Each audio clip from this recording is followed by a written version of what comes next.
Does high country crime follow the seasons? Sheriff Jamie Fitzsimons digs through the data. Phil Lindeman, Krystal, 93 News. First, Arapahoe Basin is feeling the wintry love, extending its season yet another weekend to June 21st to 23rd. That means chairlift skiing on the Summer Solstice.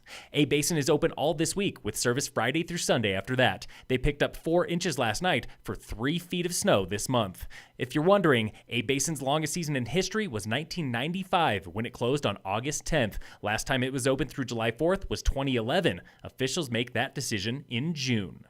Summit County's last chance at 4th of July fireworks show died this week at the hands of a recreation board. The town of Dillon was ready to host a fireworks show over Lake Dillon, but needed approvals from Denver Water, the U.S. Forest Service, and other board members. They denied the permit, citing public safety and traffic concerns.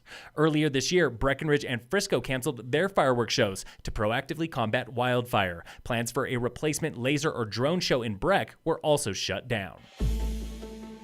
This week on the State of Summit, we talk high country crime trends with Sheriff Jamie Fitzsimons. It didn't feel that busy as usual on the road, but as far as calls went, we were pretty busy all weekend. That was Sheriff Fitzsimons with his thoughts on light crowds this Memorial Day weekend. Summit was statistically quieter than normal in April, with 25% fewer 911 calls than last year and a 45% decrease in security checks. But like hotels and restaurants, law enforcement activity ebbs and flows with the seasons. It really is weather dependent. I'm sure that even our May numbers will reflect a little downcast because there was nothing but bad weather this May. So we didn't have the influx of people here in the county. Not all numbers fell. Deputies made twice as many DUI arrests this April, with 14 total, and the sheriff says it's likely a side effect of fewer calls. When the call load goes down and the deputies have more time to focus on things going on the road and things going on in the subdivisions, this is a result of that.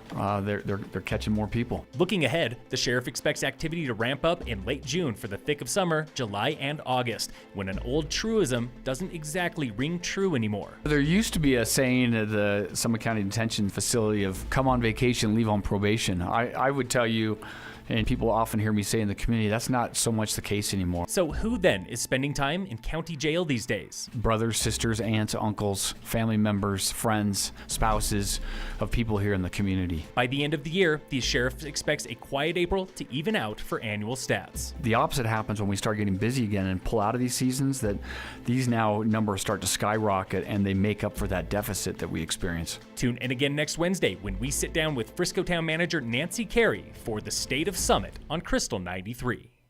Breckenridge Town Council last night unanimously approved 2 long-standing projects, voting yes on a downtown parking structure at the South Gondola lot and approving new designs for a branded hotel at the P-Gate base area. The town signed a long-term lease with Vail Resorts for the future parking structure, agreeing to build and maintain it while the resort sets winter rates and collects revenue. Council set aside $3 million from the capital fund for construction sometime this year, with no estimated cost yet. Council also signed off on repairs to the Breckenridge Skate Park. Work there totals $33,000 taken from the Recreation Projects Fund.